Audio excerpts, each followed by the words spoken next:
Deus te abençoe, tudo bem? Que bom, estamos juntos para mais um Papo Teológico e é bom sempre lembrar que o Papo Teológico é um programa da Igreja Missionária Evangélica Maranata e do Instituto Bíblico Maranata.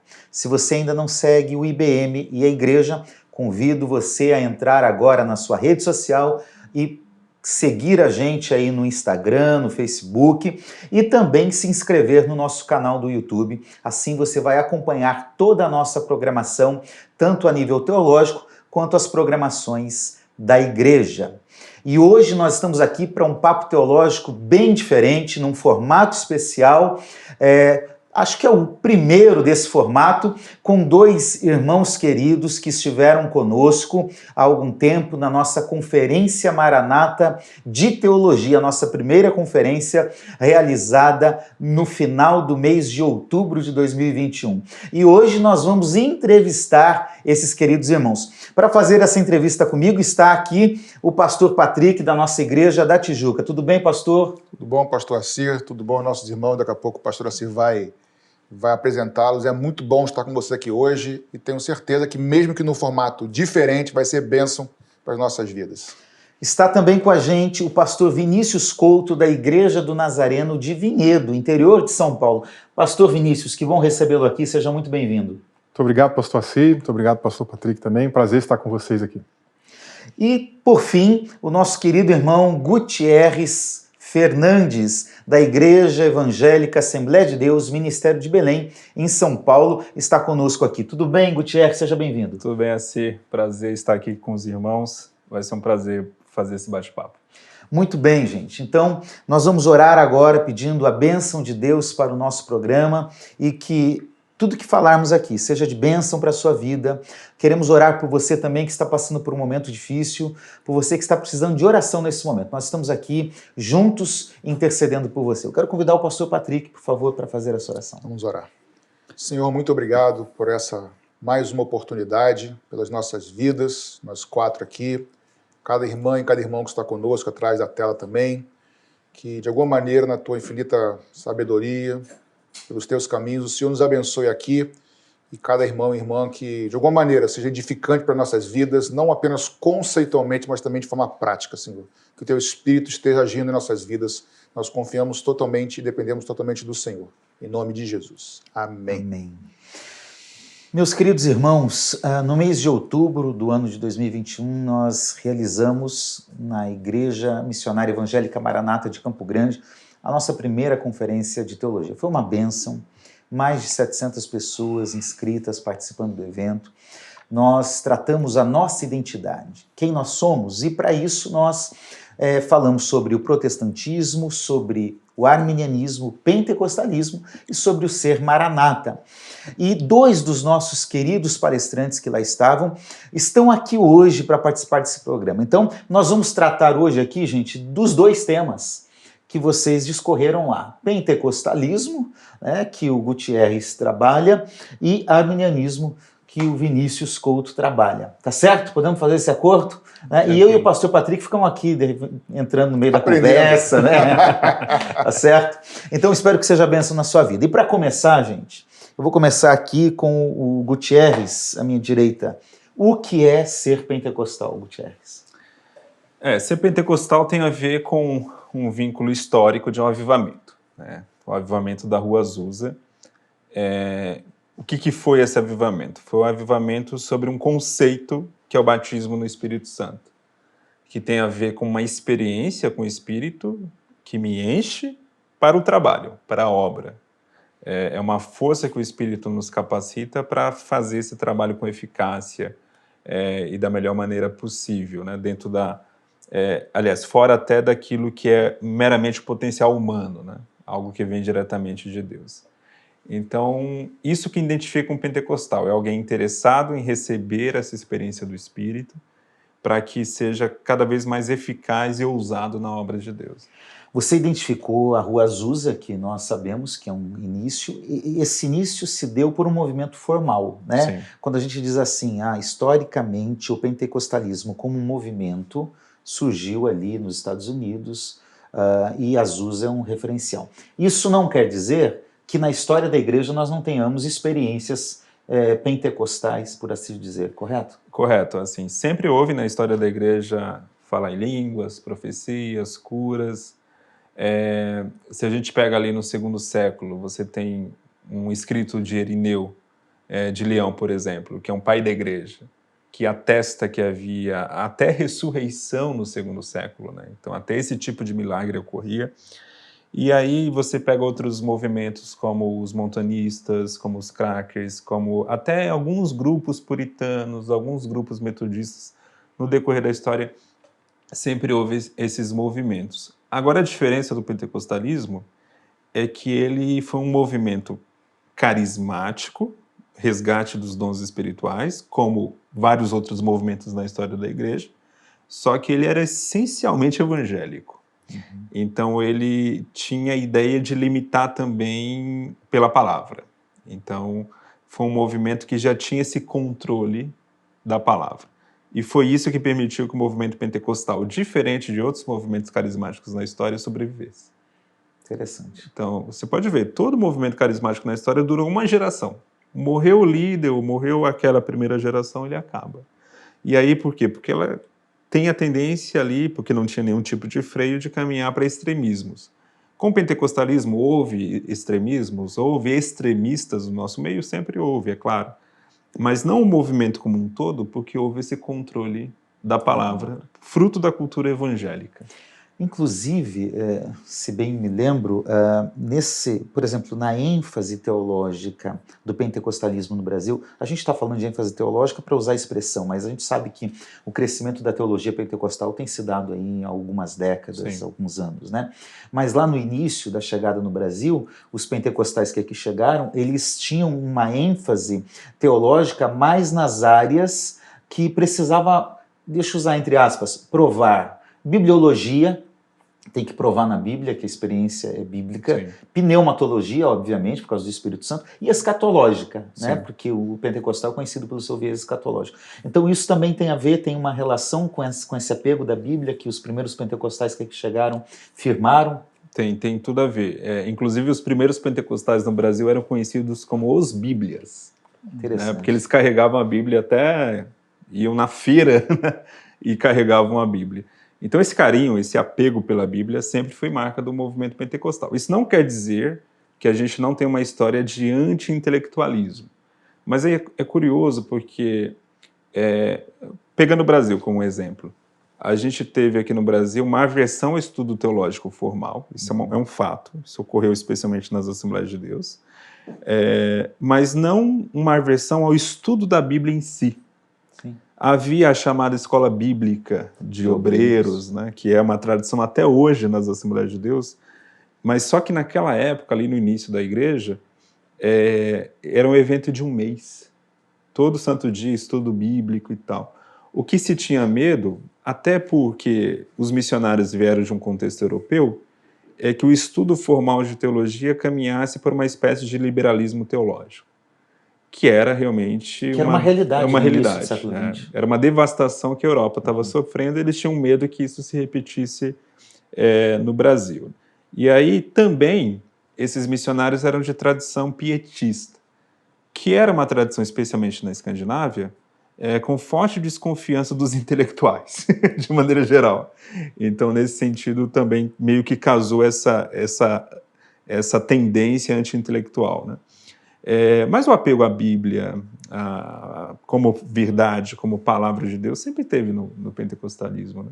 E isso que serviu como... Se você pega um caso curioso, que eu sempre gosto de lembrar, o Gunnar Wingre, que foi fundador da Assembleia de Deus, na década de 10, logo que ele chegou no Brasil, ele ficou sabendo de um movimento carismático em Santa Catarina. Aí ele vai a Santa Catarina, esse movimento acontece entre descendentes que vieram da Lituânia, que moravam ali no estado de Santa Catarina, só que ele faz a seguinte observação no diário que ele escrevia, né? O que eu vi ali foi um baixo espiritismo. Meu Deus. Por quê? Ele identificou um movimento carismático sem controle. Aí ele diz, tem um sujeito que se coloca como profeta, e que eu o adverti que ele não poderia fugir da palavra, não poderia falar além do que a palavra diz, e eles me expulsaram. Então, assim, você vê, quem é que duvida da pentecostalidade do Gunnar Wingre? Né? Um cara que veio para o Brasil na base de uma profecia, né? Muito pentecostal, mas ainda assim ele tinha consciência que tudo tem limite. Né? E ele viu isso logo cedo aqui no Brasil, lá em Santa Catarina. Que legal, como é bom fazer essa conexão com a história, com a implantação do pentecostalismo no Brasil. Pastor né? Cícero, só fazer uma pergunta que você usou uma palavra que eu acho muito interessante, que é resgate dos dons. Essa palavra é interessante, resgate, porque os pentecostais são muito, vou usar a palavra aqui, acusados, talvez seria a melhor palavra, né? De não ter conteúdo bíblico e tal, e de ser algo recente na história. Embora o movimento pentecostal possa ser, mas os dons sendo manifestos é algo... Então, quando falam assim, Gutierrez, os dons cessaram nos apóstolos, nunca mais houve, só agora voltou. É bem assim? Não, não é. Historicamente, isso é uma falácia. Sempre houve manifestações de dons espirituais na história. Diminuiu. Isso é fato. Realmente, conforme a igreja foi se institucionalizando, virando uma estrutura burocrática, virando, inclusive com esse casamento com o Estado, né, foi virando uma máquina inchada, de fato, essas manifestações espirituais foram diminuindo. Mas elas nunca cessaram completamente. Isso é provado na história. O ponto é que, se a gente for analisar os principais livros de história escritos até o século XIX, eles não tinham uma preocupação de mostrar esse ponto. Aí, com o advento do pentecostalismo do século XX, a própria erudição histórica, especialmente da década de 70 para cá, começou a revisitar os manuscritos antigos, os registros antigos, e observar, olha, deixaram escapar aqui registros históricos sobre dons espirituais, sobre manifestações que a gente colocaria hoje como manifestações pentecostais. Inclusive, um dos períodos mais ricos de manifestações assim foi na Idade Média. Na Idade Média, na Europa, houve o que há de relato de pessoas, especialmente com visões e profecias, foi muito abundante durante a Idade Média. Então não dá para falar que cessou. Esse argumento histórico ele não se sustenta à luz do que a própria erudição histórica tem produzido aí nos últimos anos. Só para passar, não vou entrar no tema, porque o pastor se falou a questão da escatologia como algo também muito presente no pentecostalismo, é uma área que eu gosto, escatologia. E uma acusação muito semelhante acontece com relação ao pré-tribulacionismo. Mesma coisa. Algo recente. Não é recente. Houve um resgate recente. Mas os pais da igreja, primeiro século, segundo, terceiro, existem inúmeros textos que comprovam. Então, os dons não cessaram lá, assim como a doutrina não, só foi se perdendo ao longo da história e houve um resgate no final. Que tem uma relação curiosa, até me foge um teólogo alemão que falava isso, mas se você já vê até na época da igreja primitiva, sempre houve uma relação muito estreita entre uma igreja carismática com uma grande expectativa escatológica. É um casamento assim. Onde existe um avivamento carismático, o avivamento escatológico voltará. Sabe, essa ideia da iminência da volta de Cristo. Legal. Muito bem. Pastor Vinícius Couto, faço a mesma pergunta, mas com a seguinte questão. O que é ser um arminiano?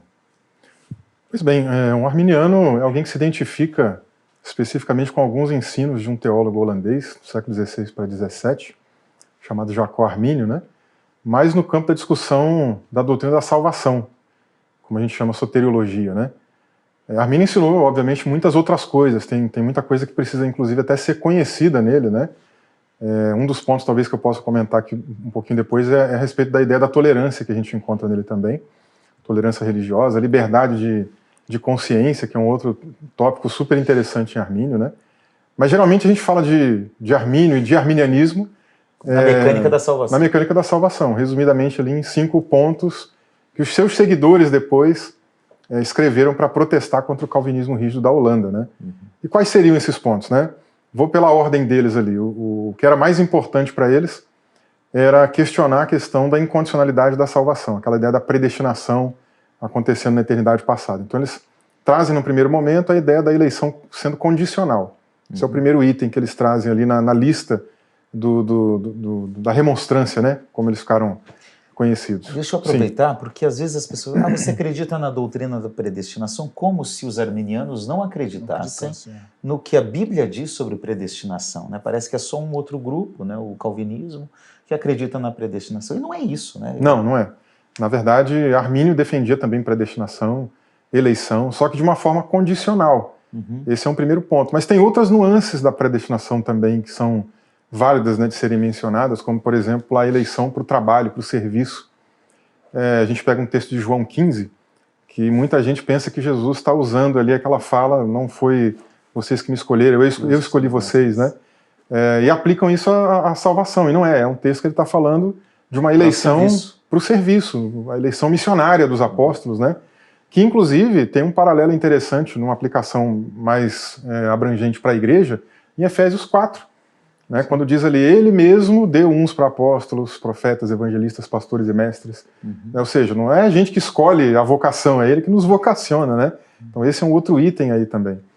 E até questões teleológicas da predestinação divina, né? Ou seja, com algum propósito, com alguma finalidade de alguma coisa que vai acontecer. A gente pega aí a própria ideia da eleição de Ciro da Pérsia, né, chamado de ungido, não sei quantos anos antes, né, centenas de anos antes dele vir a realmente executar aquele trabalho para Deus em favor do povo de Deus, Sim. Israel, né? Então esse é um dos pontos da predestinação, por exemplo. Acho que a gente chegou a tratar aqui, né, pastor Patrick, num programa que a gente falou sobre o tema, eu nem lembro o tema do programa, mas que eu acho que a única referência bíblica de uma eleição para salvação individual é Rufo em Romanos, capítulo 16. Estamos enganados ou é isso mesmo? O resto é tudo uma eleição corporativa, ou seja, está na igreja, é parte do povo de Deus, é mais ou menos por aí? Então, aí também depende do tipo de arminianismo que a gente discutiria, né? Uma coisa é a gente pensar biblicamente, vamos fazer uma teologia bíblica, fazer exegese desse texto, talvez aí a gente chegaria em resultados diferentes, né? Mas como a pergunta está voltada para a tradição, nesse caso, né? Então se a gente pensa no arminianismo clássico, aquele de Armínio, dos primeiros seguidores dos remonstrantes, né? Então a gente pensa numa eleição por presciência. Então ela segue um caminho do individual para o coletivo. Já o arminianismo wesleyano pega um caminho oposto, né? Ou seja, do coletivo para o individual. Então o arminianismo wesleyano tem essa pegada mais da eleição corporativa, por exemplo, entendeu? Sim. O clássico, a eleição individual está envolvida. Está envolvida. Por a ideia da fé prevista, né? Então, anteriormente, Deus prevê a fé daqueles que vão recebê-lo como Senhor e Salvador e elege-os lá no tempo passado. E essa eleição condicional, ela é baseada na fé, ou seja, o sujeito tem que se arrepender e manifestar a fé em Cristo. É essa a condição. A condição é arrependimento e fé. Né? Ou seja, a pessoa, pela obra da graça, pelo alcance da graça naquele indivíduo, ela entende, né, a vocação do Evangelho, o chamado do Evangelho, entende a sua condição também, a sua natureza pecaminosa, e aí então ela responde, ela tem uma correspondência em relação a essa vocação, né? E ela é liberta para isso, que é um dos itens aí dos 5 pontinhos que eu ia comentar, né? Sim, esse é o segundo ponto, então, que é a graça... Não, o segundo ponto dos remonstrantes é justamente a ideia da abrangência da expiação. Sim. Porque, inicialmente, eles estão protestando, tem uma sequência lógica ali. O principal problema para eles é justamente a ideia rígida da predestinação dos calvinistas, que está naquele contexto supralapsariano, né? Ou seja, de acabar transformando Deus no autor do mal, do pecado. Então esse é o primeiro questionamento. Por isso que o primeiro item da remonstrância é a eleição. O segundo é uma modificação que o Teodoro de Beza fez, colocando a expiação como sendo limitada, somente para os eleitos, né? Que é uma coisa que em Calvino não é tão clara. A gente pega diversos textos, especialmente dos seus comentários, né, que causa a impressão na gente de que ele era um defensor de uma expiação ilimitada. Né? Tanto que tem muitos eruditos que chegam nessa constatação, nessa conclusão e afirmam, não, Calvino não ensinou expiação limitada. Né? E aí o Teodoro de Beza realmente ele faz uma modificação com base ali na lógica aristotélica, né? Esse é um dos itens que ele deixa mais claro, né, dentro do sistema calvinista, que é essa ideia da abrangência da expiação. E que afeta todos os outros, né? Afeta. Eu, particularmente, eu tenho muita dificuldade com esse ponto. Eu tenho dificuldade com os outros também, mas eu tenho uma especial dificuldade com o ponto da expiação ser limitada. Né? Porque, biblicamente falando, é muito difícil você afirmar isso. Sim, com certeza. Agora, a proposta do Beza vincular isso dentro da lógica, né? Porque ele fez um trabalho interessante, não que eu concorde com a lógica dele, com a conclusão dele, né? Mas a reconstrução que ele faz, ela é interessante por quê? Porque ele está levando para a consequência óbvia daquilo que realmente a teologia calvinista, dentro da ideia da predestinação, deveria levar. Né? Ou seja, se Deus elegeu lá na eternidade passada quem vai ser salvo, então por que Jesus, quando vir aqui, ele vai morrer por quem não vai ser salvo? A cruz, né? Quase perde sentido. A gente tem alguns críticos, inclusive tem uma teóloga nazarena, da Igreja do Nazareno, faleceu há alguns anos, né? Chamada Mildred Bangs Winkup, e uma das críticas dela é justamente essa, né? Que essa ideia da eleição incondicional no calvinismo faz da cruz apenas um pequeno elo, né, de uma grande corrente que perde o seu sentido, realmente o valor que deveria ter. Você tratou então aí eleição condicional, expiação ilimitada. Você chegou a tocar no ponto da graça aí, porque a pessoa está numa condição de pecado, né? Isso. Aí dá para você atrelar os dois aí, depravação total e a graça? Sim, porque aí agora, na verdade, os próximos dois são exatamente esses, né? O primeiro deles em relação à questão da pecaminosidade humana. Então eles defendem ali essa questão do pecado original, né? Porque naquela época ainda não existia essa expressão depravação total, né? É uma expressão que vem aí pelo século XVII, finalzinho do XVII, mas no finalzinho do XVIII ele começa inclusive a ser usado até por Wesley, Jonathan Edwards, mas só no século XIX que realmente ela passa a ser utilizada como meio que intercambiável a ideia de pecado original, né? Então eles defendem o pecado original, a perda do livre-arbítrio para as decisões espirituais, isso é muito claro lá em relação a eles, né? Sem a graça de Deus é impossível fazer qualquer tipo de bem, né? Seja natural ou espiritual, os demonstrantes deixam isso bem claro lá. E aí, claro, se não é possível fazer nenhuma espécie de bem, então esse bem tem que vir de onde? Tem que vir de Deus. Se não é possível a pessoa dar uma direção em direção ao Criador, né, para a sua salvação, então essa direção tem que vir dele para a criatura. E é isso que eles defendem no quarto item, né, que é o modus operandi da graça. Então essa graça, ela tem iniciativa, ela é primeira, né, e aí a gente pode já pegar nos remonstrantes, né, pegando emprestado lá o termo de Agostinho, da ideia da graça preveniente, ou seja, essa graça vem antes.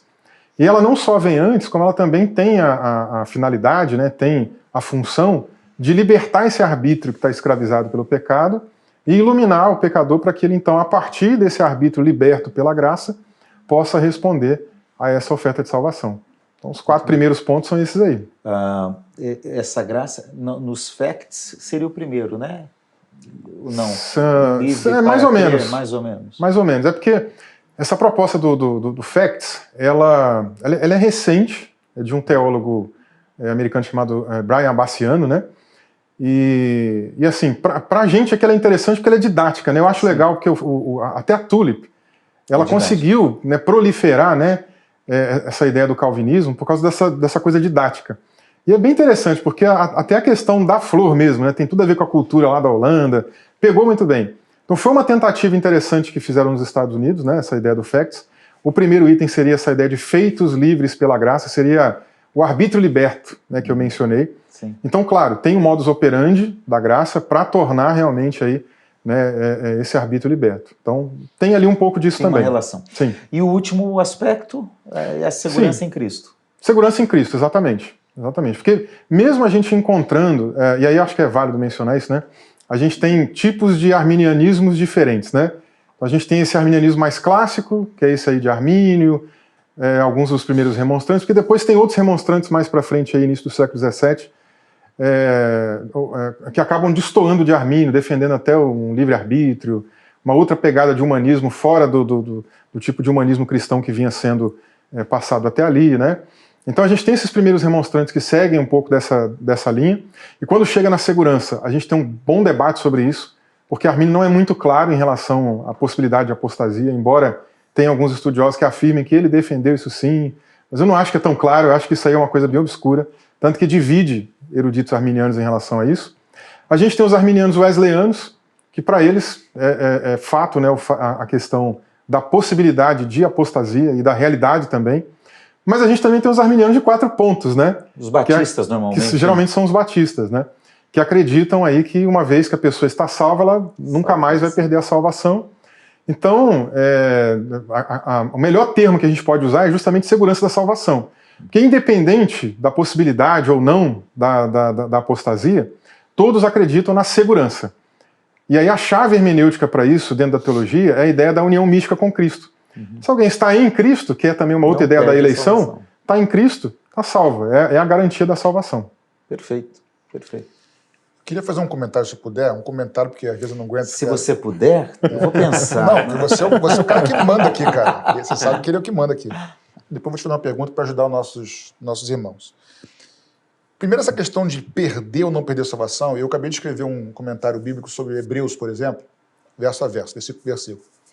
E aí tem que deparar com um texto, por exemplo, Hebreus 6, que fala sobre aquele que experimentou, né, e retroceder. Aí tem que entender se aquilo é apostasia ou não, enfim. A verdade é que talvez a pergunta nos dificulte a resposta.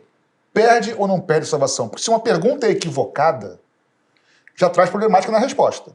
Então, se a gente entender salvação como algo simplesmente pontual, a pergunta tem sentido. Mas na sua palavra, mas antes você falou sobre a da graça preveniente. E a graça está no começo do processo, está no meio do processo, no final do processo. E tem aquele conceito que a gente fala muito sobre já e ainda não na teologia, que nós já estamos salvos ou seremos salvos, né? Então o evangelho, ele é uma antecipação escatológica, ou seja, eu já vivo hoje algo que vai ser pleno na eternidade. Então já tenho comunhão com Deus hoje, vai ser pleno na eternidade. Eu sou chamado de santo já hoje, não é isso? Nós, no caso. Mas vamos ser santos de maneira plena quando? Quando tivermos o corpo glorificado. E assim por diante. Então, se nós entendemos salvação apenas como regeneração, aí a pergunta tem sentido. Agora, se salvação for regeneração, santificação e glorificação, essa pergunta se perde ou não perde salvação, perde o sentido. Porque a salvação, eu já estou em condição de salvação, porque eu estou em Cristo, mas só vai ser consumado na consumação. Na consumação, no corpo glorificado. Porque sem santificação, ninguém verá o Senhor. Então, sem ter santificação, como tudo isso, tanto pontual, na regeneração, quanto no processo de santificação, por fé, não por obras, consequentemente eu vou ser glorificado. Então, esse perde ou não perde, assim, se eu estou no processo de salvação, já fui, estou sendo, vai se consumar. Mas se no meio do caminho eu sair do processo, não é que eu perdi ou ganhei. Porque o salvo é aquele que está em Cristo. Então, essa questão de perde ou não perde, para mim é um pouco complicada, porque é uma coisa muito temporal de algo que começou lá atrás, mas é um processo também. Isso é a primeira coisa. Agora, para ajudar os nossos irmãos... Mas aí, antes de você fazer a pergunta, deixa eu comentar sobre isso também, que eu acho que é válido. Por exemplo, isso também vai ter uma variação interessante quando a gente observa o tipo de arminianismo. O arminianismo clássico, né, ele tem a pegada da eleição pela presciência. Então, se Deus já previu quem vai ser salvo e já os elegeu com base na sua presciência, não faz sentido a gente pensar numa possibilidade de perda de salvação. Ele já está eleito. Ele vai ter que ir até o fim. A presciência de Deus é infalível. Uma consequência natural de uma exatamente. A presciência não é a presciência que ele chegou no final.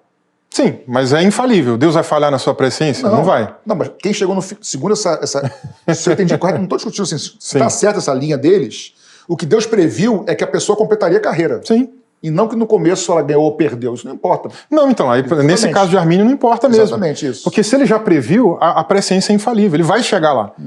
E se ele viu, ele vai chegar, então, ó, beleza, já te elegi. Ok. Isso aí. Né? Agora, aí a coisa muda em Wesley, por exemplo. Porque para John Wesley, essa ideia de presciência, ele até fala assim, não existe presciência nem pós-ciência. Não que ele vá chegar, vamos dizer assim, perto do que depois veio a ser o teísmo aberto. Não é isso, de maneira nenhuma. A ideia dele é que ele entende essa questão da presciência como se fosse uma espécie de figura de linguagem a respeito de Deus. Como a gente fala a respeito, por exemplo, de Deus se arrependendo, né? Ou seja, atribuir uma antropopatia, atribuir uma coisa humana a Deus e tal, né? Então, para tentar facilitar a compreensão humana, aí o Wesley fala isso. Então, por isso que para o Wesley faz mais sentido pensar na apostasia. Porque ele está pensando na possibilidade nesse caminho. Tanto que a gente nem fala muito na tradição wesleyana de ordo salutis, a gente fala de via salutis, que é o caminho da salvação. Né? Tem um homo viator ali, um homem peregrino, indo em direção à eternidade, né? E no meio do caminho pode se perder. Então, para Wesley faz mais sentido isso, né? Por exemplo. Então, essa análise do pastor Patrick tem a ver muito com o processo de santificação na linha wesleyana. Sim, exatamente. Aí o Wesley estava certo.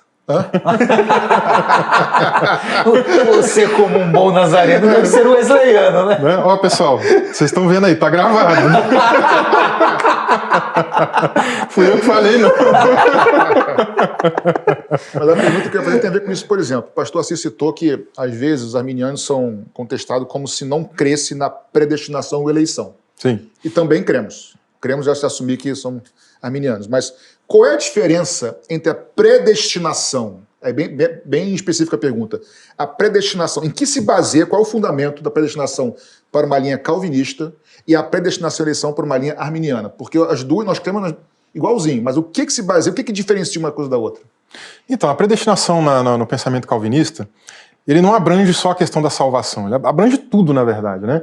Porque, vamos pegar assim, um dos pontos principais da epistemologia calvinista nasce exatamente no conceito dele de soberania. E para Deus ser soberano no pensamento calvinista, na verdade ele tem que ter o domínio de tudo, de todas as coisas que acontecem. É um controle exaustivo de todos os detalhes, né? Então não só a salvação, mas como a perdição também acaba entrando nisso, como também todas as atitudes das pessoas aqui no dia a dia, né? Então a predestinação no calvinismo vai em todas essas esferas. No arminianismo, a ideia de predestinação, ela vai envolver muito menos essa questão de salvação, porque não envolve essa questão de... ele já separou um ali especificamente para ser salvo, aquele outro também preferiu esse, preteriu o outro, não nesse sentido, né? A não ser quando a gente pensa nessa ideia de Armínio com base na presciência, né? Aí sim envolve o indivíduo. Mas quando a gente vai para a teologia wesleyana, por exemplo, a gente já enxerga essa ideia de predestinação também de um modo mais abrangente, só que Deus predestinando o seu povo para agora refletir a imagem de Deus e usar isso de maneira diferenciada na sociedade. Que aí é um ponto-chave também no pensamento de Wesley, que é super interessante. Romanos 8:29, né? Os que dantes conheceu, os predestinou para serem conforme a imagem do seu filho. E imagem de Deus é o tema axial em Wesley. Se você pega lá os principais eruditos, todos vão concordar com essa questão. Restauração da imagem de Deus. Imagem perdida, exatamente. Exatamente. E aí essa questão da restauração da imagem divina leva para a santidade, mas uma santidade que em Wesley é social. Uma santidade que é para realmente envolver as pessoas no ministério de reconciliação. Ou seja, relacionamento com o próximo, relacionamento consigo mesmo, relacionamento com a criação e, em primeiro lugar, relacionamento com o Criador. Legal. O Wesley estava certo de novo. Só para ser objetivo, 2 ou 3 termos que nós utilizamos para ajudar os nossos espectadores. Supralapsariano, objetivamente. Legal. Não, é tranquilo. Supra vem da ideia de antes ou acima, né? Nesse caso antes, e lapsus, de queda, de hiato, de buraco, né? Então, supralapsarianismo é a ideia de que os decretos de Deus foram definidos antes da queda de Adão. Então, a própria queda mesmo teria sido decretada. Assustador. Remonstrantes? São seguidores de Armínio que em 1610 elaboraram ali um documento protestando contra o calvinismo. O nome do documento era Remonstrância, que significa protesto. Aí ganharam o apelido com base no documento. Também, né? Sim. Gutierrez, voltemos ao pentecostalismo. Já que o Wesley tem razão. Quais são as bases hermenêuticas para o pentecostalismo? São algumas que têm a ver primeiramente com uma leitura geral da Bíblia, no sentido de que você sempre vê um padrão na Bíblia do enchimento do Espírito vinculado com uma fala inspirada. Aquilo que a teologia do Antigo Testamento vai chamar de espírito de profecia. Isso é muito claro no Antigo Testamento, textos de Números 11, 1 Samuel 10, 19, 1 Samuel 10, 1 Samuel 19, e que depois é reafirmado também no texto profético de Joel 2. Então você tem essa trajetória no Antigo Testamento, ou que os eruditos vão chamar de Bíblia hebraica, né? Que é justamente esse padrão do espírito de profecia que também estava presente na literatura judaica do Segundo Templo. A literatura que não está na Bíblia, né? Mas é aquela literatura que formou o pensamento judaico do primeiro século. Isso era muito claro, essa vinculação, Espírito de Deus e profecia. E aí quando você vai para o Novo Testamento, você pega o livro de Lucas, por exemplo, o Evangelho segundo Lucas, você tem esse mesmo padrão. Você tem personagens vinculados ao nascimento de Jesus, especialmente Zacarias e Isabel, aquele casal piedoso, que são pessoas que são cheias do Espírito e são profetas ao mesmo tempo, e são pais do último profeta da Antiga Aliança, João Batista. Tem essa vinculação direta. Enchimento, João Batista, que é aquele que é cheio do Espírito desde o ventre de sua mãe. E que pula quando Maria sauda Isabel e pula no ventre de sua mãe. O verbo grego usado dá o sentido de grande salto. É claro que é uma metáfora, porque não se dá grande salto dentro de uma barriga. Mas é uma metáfora que lembra os grandes saltos e danças proféticas do Antigo Testamento. Então, nesse sentido, tem uma relação direta. Você vai ver em Lucas também que ele menciona os 70 discípulos que seguem Jesus. Sim. Que é um paralelo bem interessante aos 70 anciãos, que são cheios do Espírito e ajudam Moisés, justamente porque são designados e são enchidos do Espírito Santo que estava sobre Moisés. Você tem a mesma coisa no ministério de Jesus. Jesus tem 70 discípulos, e aqueles 70 discípulos são carismáticos, expulsam demônios, até se alegram com isso. Jesus até diz, mais importante é o nome, está escrito no dá uma parada, dá uma parada assim, mas são carismáticos, você vê, é um ministério carismático, né? Então tem toda essa relação. Então, do Antigo ao Novo Testamento você tem esse padrão. No caso de Atos, há uma mudança de tom, que no caso esse enchimento do Espírito ele é vinculado ao falar em línguas, porém o falar em línguas e a profecia na Bíblia são muito próximos, porque são atos de fala impulsionados pelo Espírito. Sim.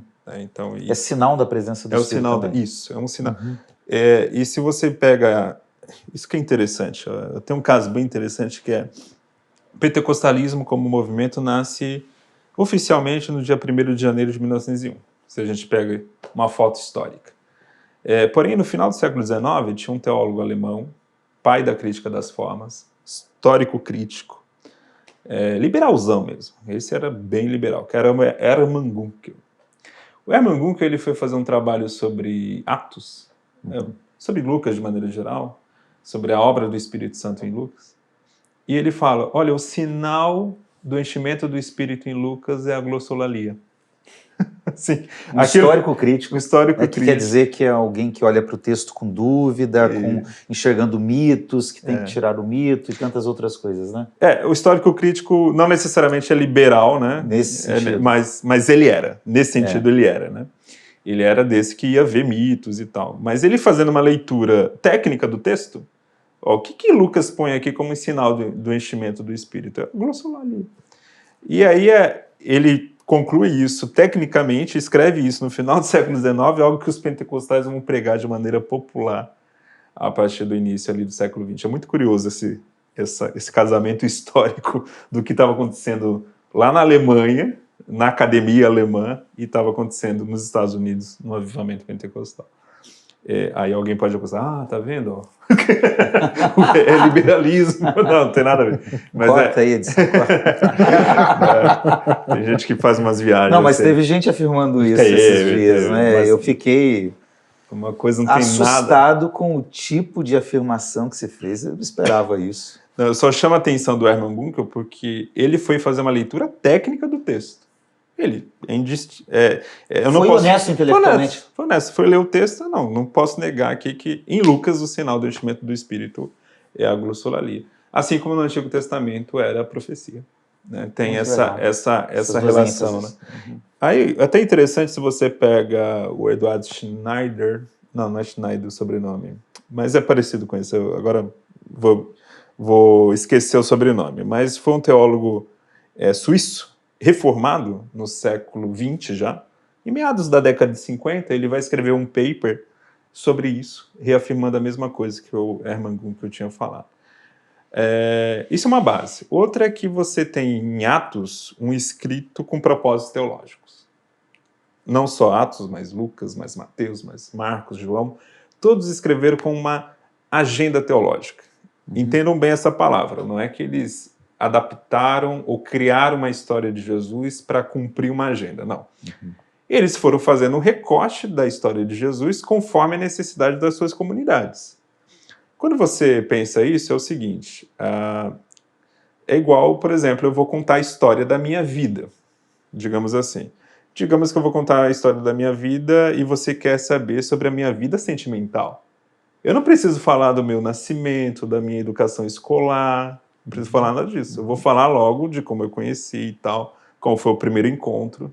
Eu faço um recorte da minha vida, né? Porque esse é o interesse que você tem sobre aquela narrativa da minha história. A mesma coisa os evangelhos. Os evangelhos vão fazendo recortes da vida de Jesus. Então João, por exemplo, ele queria mostrar Jesus como divino. Então ele vai fazendo esses recortes. Já Lucas, o interesse dele é mais mostrar o lado humano de Jesus. E inclusive como um profeta cheio do Espírito. Então ele também vai fazendo esse recorte. Então quando você entende isso, você entende que os evangelistas, Mateus, Marcos, Lucas e João, não eram meramente historiadores no sentido moderno do termo, como alguém que meramente registra fatos importantes, mas além de historiadores e biógrafos, eles eram teólogos. Então tinha uma agenda, né? Então nesse sentido, quando você lê Lucas, você percebe claramente que ele põe o Espírito Santo como o paradigma do ministério de Jesus. Sim. É ele que conduz, né? Ele que conduz. Desde o início, o batismo... Até o deserto. Até o deserto ali, eu tenho uma pregação, né? Tem algumas que a gente gosta de pregar. Tem um que eu gosto de pregar em Lucas 4, que eu falo isso, é o meu segundo ponto, inclusive. Ele é guiado pelo Espírito no deserto, ele é cheio do Espírito, o Espírito desce sobre ele, né? 4:18. Ele recebe o Espírito Santo na descida, 3:21. E quando ele recebe no batismo, o texto de Lucas é o único que menciona que ele, naquele momento, orava. Porque é uma vinculação realmente sempre presente, porque o enchimento do Espírito está vinculado também à oração. Eu acho que é interessante a gente perceber isso, porque cada autor bíblico, vamos usar o Novo Testamento, ele está dentro de um contexto que tem uma pretensão, né? Por que Paulo é muito eclesiológico, por exemplo? Porque ele está escrevendo, o texto dele, boa parte do que ele escreveu, é para tratar de problemas dentro das igrejas. Da igreja local. Agora, é interessante a perspectiva pneumatológica de Lucas, tanto no Evangelho quanto no livro, né? Um terço do que nós temos nos Evangelhos, um terço sobre o Espírito Santo, é escrito por Lucas. Sim. Os outros são bem menores em termos de quantidade nesse sentido. Sim. Então ele quer realmente mostrar a ação do Espírito em Jesus e depois, sendo uma mesma obra em 2 volumes, a ação do Espírito na igreja. Você vê paralelos que ele faz claramente, né? Jesus, ele recebe o Espírito no momento do batismo e diz o texto, ele é o único a registrar, volto a repetir, que Jesus naquele momento estava orando. Atos 2, a igreja estava orando e ela recebe naquele momento o Espírito. Claramente, ó, o ministério de Jesus e o ministério da igreja começam com esses dois paradigmas. Oração, paralelo, né? Paralelo incrível, né? E até na linguagem que se usa, né? Por exemplo, que se via língua de fogo, que pousava, né? Sobre cada um deles. O pousava aí remete a textos do Antigo Testamento, em que o Espírito pousava, o Espírito repousava. Essa imagem, que é comparando o Espírito como uma espécie de ave, né? Que é uma imagem recorrente sobre o Espírito no Antigo Testamento, vinculada à ideia de enchimento de Espírito. Então, a gente tem que lembrar que eles não escrevem no vácuo também. Qualquer autor do Novo Testamento, ele escreve dentro de uma cultura judaica. Então, a linguagem que ele usa é a linguagem que ele aprendeu na sinagoga. Ele que aprendeu lendo a literatura do Segundo Templo, que aprendeu lendo a própria Bíblia hebraica. Então, nesse sentido, isso é transportado também para o Novo Testamento, né? Isso é interessante porque, se você vai ver os teólogos liberais do século XIX, quando eles iam ler Paulo, especialmente, eles tentavam tornar Paulo grego, né? E eles faziam isso, inclusive, na questão dos dons espirituais. Falavam, não, Paulo fala essas coisas aí porque tem a ver com os cultos de mistérios dos gregos. Nada a ver, nada a ver. Ele está falando dentro de uma tradição judaica que já falava em língua dos anjos, que já falava em espírito de profecia, que já falava nessa vinculação de enchimento do Espírito. E porque Paulo também fala disso. Ele vai falar, por exemplo, vários dos dons espirituais que Paulo fala são derivações de profecia. O que é a palavra do conhecimento, palavra da sabedoria, interpretação de línguas, até mesmo se você pegar a própria ideia de discernimento de espíritos, tudo é uma derivação de profecia.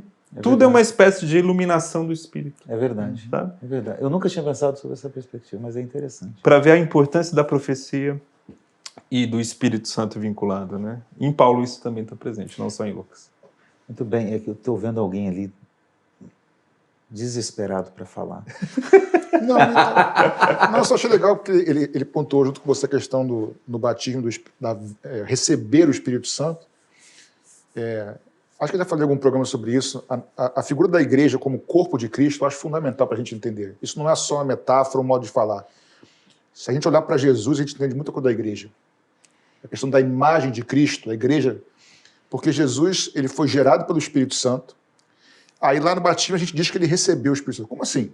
Ele já tinha o Espírito Santo ou não tinha? Sim. Ele já tinha, tanto é que ele viveu a vida de santidade pelo Espírito, guiado pelo Espírito. Ainda assim ele recebeu, nem acho que ele recebeu ali. Então tem dois momentos ali. Sim. E a igreja é a mesma coisa, o corpo de Cristo.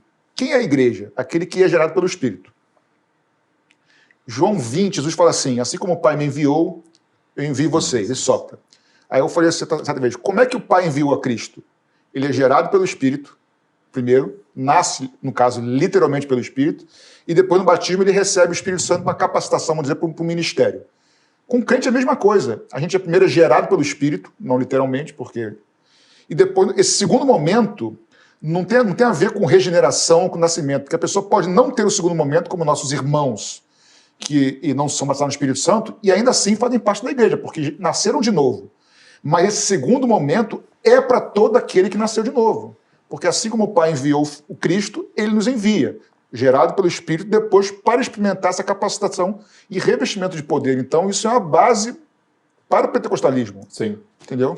Inclusive é um ponto interessante que se a gente trabalha teologia bíblica, pega assim a palavra, a expressão batismo no Espírito Santo.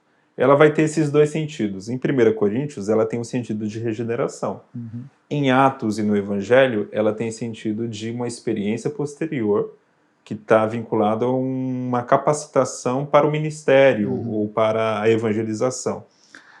Isso é o que está escrito no texto. Eu não posso negar. Tem esses dois conceitos. Aí eu vou produzir teologia sistemática. O que os pentecostais, num insight maravilhoso, fizeram? Você tem, aí fizeram uma diferença sistemática, né? Você tem o batismo pelo Espírito e o batismo no Espírito. A diferença só está na preposição.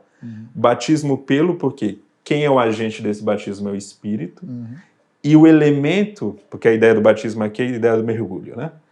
É um dos sentidos do verbo batizar no grego. E a ideia aqui que o Espírito é aquele que batiza, e o elemento, a água, aí seria o corpo de Cristo, a igreja. E aí tem o sentido carismático, que é o batismo no Espírito. Ou seja, agora o Espírito passa a ser esse elemento, e o agente desse batismo, quem efetua esse batismo é Jesus. Jesus é o Cristo. É Cristo. Então, Como os evangelistas anunciaram. Isso mesmo, que viria aquele que vos batizar com o Espírito Santo e com fogo. Algo que Paulo, quando vai falar do batismo, não vincula a Jesus. Ele vincula ao Espírito. Então, aí na sistemática se faz essa diferença, que é bem inteligente, bem perspicaz. Muito bom. Só traduz facilmente batismo no e batismo pelo. Batismo no pelo, conversão. Batismo no, experiência pós-conversão para testemunho público do Evangelho. Eu acho que a gente chegou num programa também a lembrar das profecias do Antigo Testamento sobre as duas diferenças, né? Quando Ezequiel profetiza, ele diz que é um batismo de regeneração. Sim.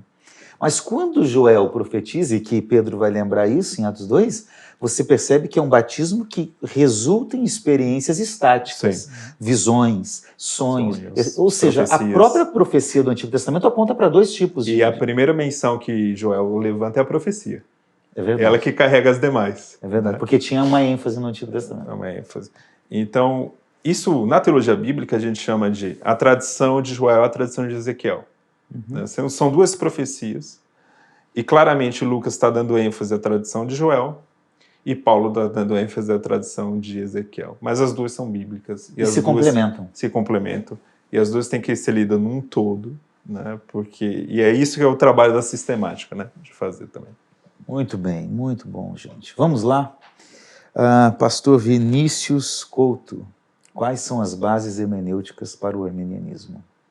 Então, a gente tem ali aqueles 5 pontos, né? Vamos começar de novo?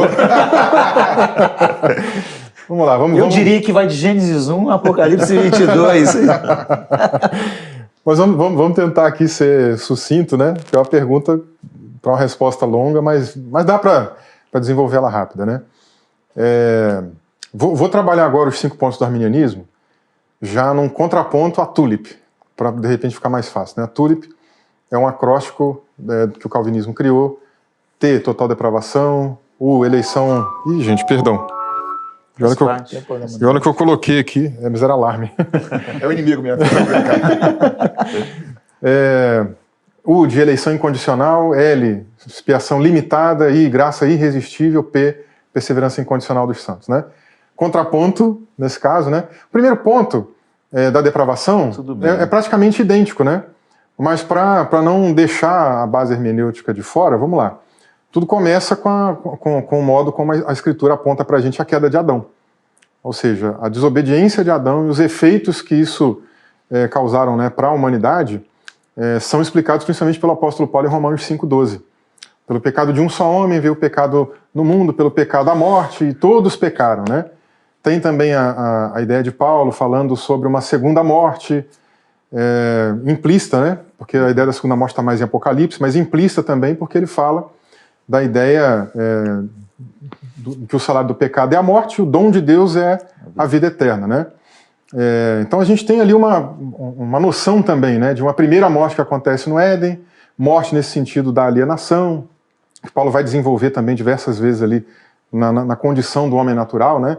Efésios 2, Colossenses 2, estávamos mortos nos nossos delitos e pecados, né? Ou seja, essa incapacidade que o ser humano tem de buscar Deus, né? Essa incapacidade também, essa perda de livre-arbítrio, ela aparece também em Romanos 3, verso 10, não há um justo sequer, não há quem tenha entendimento, não há quem busque a Deus. Então, basicamente, a gente tem as principais bases bíblicas aí, para defender essa questão do pecado original. Se assemelham à depravação total no calvinismo, de certa forma. Sim, talvez a principal diferença que a gente tenha dos dois lados, arminianismo e calvinismo aqui em relação à questão da depravação, é uma visão de intensidade da depravação, né? Em termos de extensão, os dois concordam, ou seja, atingiu a totalidade do ser humano, a integralidade, corpo, alma e espírito está afetado. Mas a intensidade disso é que talvez os calvinistas enfatizem um pouco mais do que os arminianos, especialmente os arminianos wesleyanos têm uma visão mais otimista da graça também. Ou seja, ele está morto, então ele não tem como fazer nada, e o arminianismo diz, ele está morto sim, mas ainda há um resto dessa imagem e semelhança, né, que ainda está ali nele, ele ainda tem algumas vontades, algumas coisas, e quando a graça chega, ele consegue reagir. Sim, muito embora, depende do tipo de calvinismo também, viu? Porque o calvinismo de Calvino, ele não defende... Pareceria uma redundância, mas não é, né? Porque não é, porque tem calvinismos, né? Exatamente. Então, o calvinismo de Calvino não defende a perda de imagem de Deus, a não ser na esfera dessa questão da espiritualidade. Mas e ele mesmo... do Franz Schaeffer também, ele sim. Ele faz uma crítica pesada ao calvinismo nesse sentido de enfatizar demais a depravação, ao ponto de esquecer da imagem de Deus no homem. Porque Gênesis, depois da queda, diz que a imagem está lá, Tiago vai dizer que a imagem está lá, ainda existe, ainda que deturpada, distorcida, ainda existe alguns resquícios dessa imagem de Deus, né? Nesse caso, Calvino, ele fala exatamente nessa linha. Quem é mais exagerado é Lutero. Lutero fala de uma perda mesmo da imagem, entendeu? Só que outros reformados vão pegar um pouco, talvez, aí de Lutero, sem saber que é de Lutero, vão nesse exagero, né? Exatamente. E outra coisa interessante, um calvinismo holandês posterior, já do século XX, né, com Abraham Kuyper. Ali a gente já tem até uma outra noção, quando ele traz a ideia de graça comum, por exemplo, também é uma coisa mais otimista em relação à imagem de Deus. Tanto que ele foi até chamado de arminiano na época lá, né, e meio que de reação para não ser arminiano, ele xingou Armínio, né, falou, Armínio, aquela raposa. Coitado, né? Calvinista sendo calvinista. Desse jeito. Mas essas seriam as principais bases aí para a questão da depravação, né? Em relação à eleição, né? Ficou ecoando aqui, mas é isso aí. A eleição, nesse caso no arminianismo, condicional. a gente tem diversas passagens mostrando a importância da pessoa receber a Cristo. Né? Então, ó, se vocês permanecerem na minha palavra, verdadeiramente sereis meus discípulos, por exemplo. Né? Há uma condição. Tem um se ali, né? Condicionando isso. A grande comissão em Marcos. Né? Ide, pregar o evangelho a toda criatura. Quem crê que for batizado será salvo. Quem não crê está condenado. João 3,16, para Textual, que todo né? aquele que nele crê. Exatamente. Então a eleição condicional vai nesse sentido, né? Poderíamos aqui elencar diversos outros textos. O próximo item, né? Espera um pouquinho, Sim. deixa eu fazer uma pergunta. Ok. A questão é a seguinte, a fé, numa perspectiva calvinista, a fé é um dom de Deus e o homem não tem ela se Deus não lhe conceder. Na perspectiva arminiana, como que fica essa questão? A fé, é claro, a iniciativa é de Deus, a gente sabe disso, a salvação vem dele, a iniciativa é dele, a graça é manifestada por ele, é a graça que permite a gente entender e crer. Mas como que fica essa questão da fé? A fé é uma resposta humana? É as duas coisas na teologia arminiana. E esse é um ponto interessante. Porque tanto Armínio quanto Wesley, por exemplo, ambos defendiam aí a ideia de que a fé é um dom de Deus. Uhum. É um pouquinho difícil explicar isso, mas eles acreditavam dessa maneira. Né? E para mim está certo, porque de fato o que a gente olha na Escritura é a fé como sendo algo oriundo de Deus, né? não vindo do homem. Né?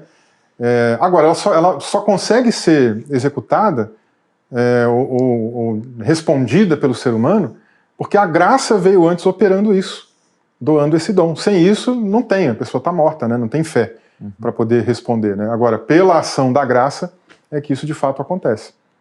Certo? Ok. E a graça, ela se manifesta por meio da pregação da palavra, a fé vem pelo ouvir e ouvir da palavra, Exatamente. A pregação de Cristo e assim por diante, né? Exatamente, que aí é o ponto da graça, né? Pulando aqui, por exemplo, a expiação agora, né? O próximo ponto seria o da graça. Então, da graça, o modus operandi dela é justamente por meio da pregação, por meio do anúncio do evangelho. Que, claro, aí, Armínio, numa tradição mais reformada, enfatiza mais essa ideia da oralidade da pregação, né? O Wesley já está no século XVIII, já entende um pouco mais dessa questão da pregação do evangelho de maneira mais ampla, está numa cultura protestante diferente, né, que é a cultura anglicana. Então ele já começa a se abrir até para questões ligadas à arte, né? Poderíamos pensar hoje na musicalidade, teatro, qualquer coisa assim que a gente estiver levando a palavra de Deus, seja num panfleto, num papel, né, que os pentecostais fizeram muito bem isso, inclusive no passado, né, sempre estava lá com um folhetim, ó, Jesus te ama, né? Entregava o papel. Isso mostra mais uma vez que o Wesley estava certo. O tema do programa é o Wesley estava certo. É muito bom. Porque, realmente, se você pega toda a pesquisa de bons filósofos contemporâneos, eles vão falar que é um problema restringir comunicação meramente a palavra. Sim. A palavra escrita, nesse caso, Sim, né? sim. Que tudo isso é uma forma de comunicação, né? Exatamente. O Wesley era um homem à frente do seu tempo, né? Coisa impressionante. Então, e aí em relação a esse modus operandi da graça, né, por meio então dessa pregação, desse compartilhamento da palavra, né, Deus infunde a sua graça nessa ocasião. E aí um momento interessante, até para justificar isso biblicamente, para mostrar esse modus operandi da graça libertando o arbítrio, mas não interferindo no caso, eu vou decidir por você, né, irresistivelmente como acontece no calvinismo, é um texto de Atos 16, é um dos melhores textos que a gente tem, quando Paulo está pregando para um grupo de mulheres, dentre elas tem ali Lídia, e Lucas deixa a explicação para a gente que Deus abriu o coração dela para que ela entendesse. Então essa é a iluminação que acontece, né? E aí naquele momento então ela entende e posteriormente a narrativa diz que ela e a sua casa foram batizados, né? Então, ou seja, ela respondeu a essa graça, né, posteriormente. Então esse é um dos pontos aí também. E a questão da resposta à graça, ela é importante porque a gente também encontra diversos outros textos na Bíblia mostrando a possibilidade de rejeitar essa oferta, né? Alguns textos interessantes, a pregação de Estevão, né, em Atos, quando ele está anunciando, e num determinado momento ele fala que aqueles judeus eles estavam fazendo semelhantemente aos seus antepassados, recusando, rejeitando, né, o Espírito Santo, ou seja, essa ação da graça de Deus. A gente tem Jesus dizendo lá, quantas vezes eu quis ajuntar, né, falando para os judeus, né, quis ajuntar vocês debaixo das minhas asas, como a galinha faz com um pintinho, mas vocês não quiseram, né? Então, enfim, tem diversos textos ali que mostram realmente essa ideia da resistibilidade. Desde o Antigo Testamento também, né, Sim. pastor? Sim, exatamente. A gente tem diversos textos também mostrando até Deus chamando Israel, né, para algumas para que eles respondessem a uma vida diferente. Tem um texto em Jeremias muito interessante, de Jeremias sendo usado por Deus para chamar a atenção do povo exatamente por isso, né, que o povo vinha sendo chamado para poder cumprir os desígnios de Deus, a vontade de Deus, mas eles não queriam dar ouvidos, né? Ou seja, se eles não dão ouvidos é porque eles não estão aceitando essa chamada, essa modificação, esse caminho que Deus quer para eles, né? Estão, por conseguinte, rejeitando essa vocação. Então, diversas vezes a gente tem questões ali assim também. Certo. E a expiação ilimitada, né? Ilimitada. Sim, expiação ilimitada envolve então a abrangência, né? Ou seja, expiação ilimitada é o arminianismo, isso, né? Para deixar claro. Isso, envolve a abrangência, então, né? E no caso do arminianismo, o fato de Jesus morrer por toda a raça humana. Né? E aí a gente tem alguns textos assim interessantes, como 1 João capítulo 2, né? Verso 2, ele é a propiciação pelos nossos pecados, não apenas pelos nossos, mas pelos do mundo inteiro. Mas um texto que me chama super atenção é a segunda carta de Pedro, capítulo 2, quando ele fala ali, haverá entre vós falsos profetas, como também há que negarão o Senhor que os resgatou, né? E a palavra grega ali para resgatou é exatamente a ideia de expiação, agoraço, né? Ou seja, Jesus os comprou, pagou o preço por eles, né? E claro, a gente não é universalista, não acredita que todo mundo vai ser salvo, e ele está falando de falsos profetas. E esse texto leva a gente, inclusive, a 2 Pedro 2... a queda, né? A apostasia. A apostasia, exatamente. Ele dá base para as duas perspectivas. Porque na continuidade, o que Pedro fala? Ele vai comentar dessas pessoas, desses falsos profetas, que inicialmente escaparam das contaminações do mundo.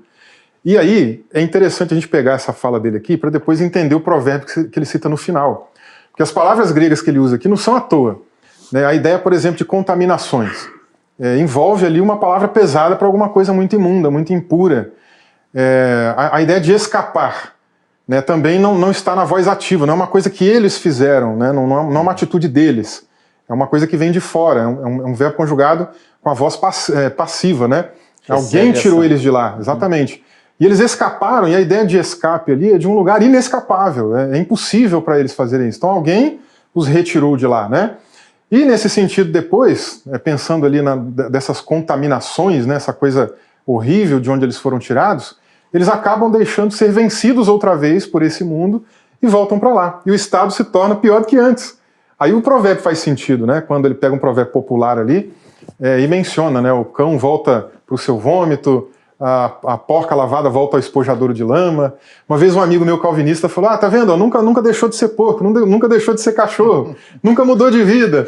Né? Mas aí a crítica do gênero, né? Novamente, como o Gutierrez trouxe aqui, porque literatura proverbista, né? Literatura sapiencial, tem também uma metodologia hermenêutica importante de ser levada em consideração.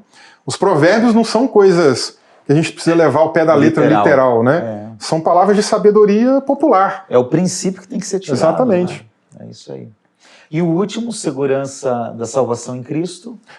Enfim, a ideia da segurança, então, a gente parte principalmente para a ideia do apóstolo Paulo, né, mostrando do recebimento do Espírito, que torna para a gente, inclusive, né, um penhor da salvação. Essa palavra é super importante porque significa garantia, né? Se o Espírito está conosco, ele é a garantia de que a gente tem salvação. É a evidência interna da salvação, né? E aí como que a gente sabe disso? Claro, é uma coisa inicialmente subjetiva, como Paulo fala aos Romanos. O Espírito testifica com o meu Espírito, né? Com o nosso Espírito nós somos filhos de Deus. Então se ele fala comigo, que se eu sei que eu tenho o Espírito Santo, se eu me relaciono com o Espírito Santo, eu posso ter certeza que eu tenho essa garantia de salvação. E se eu tenho esse relacionamento com o Espírito Santo é porque eu estou em Cristo Jesus, né? Ou seja, houve uma união mística com Ele, que me uniu a Ele, né?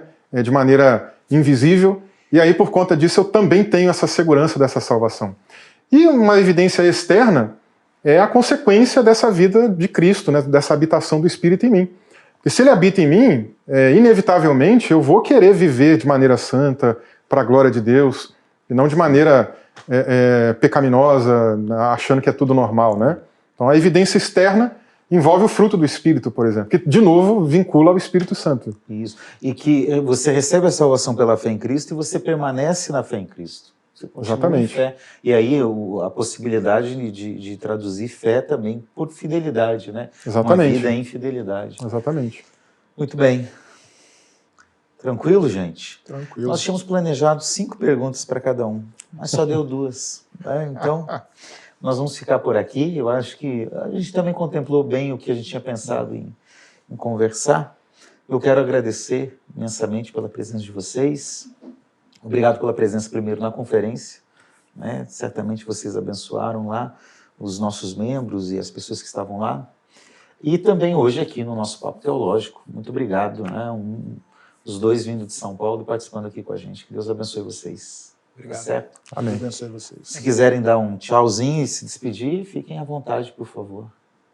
Digo, Wesley eu tem começo. razão? Então, eu ia falar exatamente isso, né? Já ia olhar para a câmera e falar, vocês sabem que o Wesley tem razão. Mas, pessoal, eu só tenho a agradecer aqui o tempo que vocês também passaram com a gente, né? Acompanhando aqui esse vídeo. E agradecer também ao pastor Assi, nosso pastor aqui, Patrick, também, né, pelo convite, pelo tempo que a gente passou junto hoje, o dia todo, né? Que foi. Eu estou voltando, vou voltar para Campinas, super abençoado também. Muito obrigado. Amém. Obrigado. Faço as suas Minhas palavras palavras. de Wesley. Opa, de Vinícius.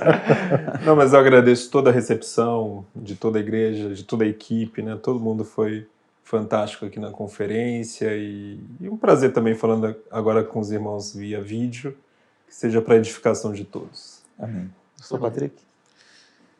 Mais um papo teológico, diferente, mas não menos abençoado. Então, que Deus abençoe vocês, o ministério de vocês, família, e que nosso desejo, né, que a teologia seja mais do que conhecimento intelectual, seja prática nas nossas vidas, né? Porque, como pentecostais, pensamos em escatologia.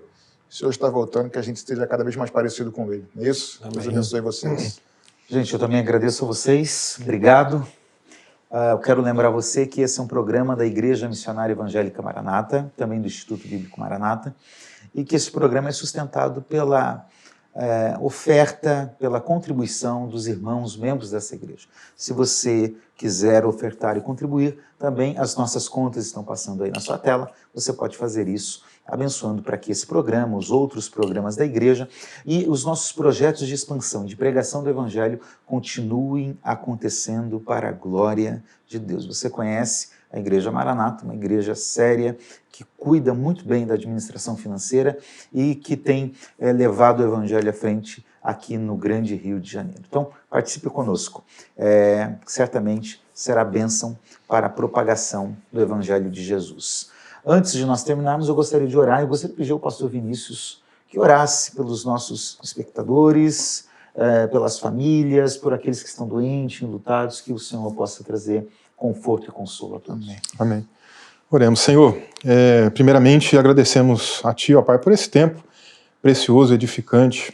Agradecemos aqui por cada um dos irmãos, né, que juntos tivemos essa oportunidade de ter esse bate-papo, mas também nesse momento nos dirigimos ao Senhor, orando por esses irmãos lá do outro lado, que de repente estejam aí enfrentando algum problema de luto ou alguma doença. Vem alcançando eles, ó Pai, abençoando. Nós realmente acreditamos no Teu agir, acreditamos na Tua presença, que é real aqui nesse mundo também, que o Senhor possa intervir nessa situação, trazer cura, fazer algum milagre, ou inclusive também trazer alento, Senhor, para qualquer alma, para qualquer pessoa que esteja aí se sentindo para baixo, triste. A gente sabe que o Senhor tem poder para fazer qualquer coisa. Cuida desses irmãos, Senhor, e abençoa também aquele que não está passando por nenhum problema, continua abençoando, dando da Tua graça, derramando do Teu poder, para que continue frutificando no reino do Senhor. Nós assim oramos e agradecemos em nome de Jesus. Amém. Amém, amém. Obrigado, gente. E no próximo programa estaremos juntos para falar um pouco mais de teologia. Que Deus abençoe a sua vida, a sua casa e a sua família. E até o nosso próximo Papo Teológico. Tchau, tchau. Deus te abençoe.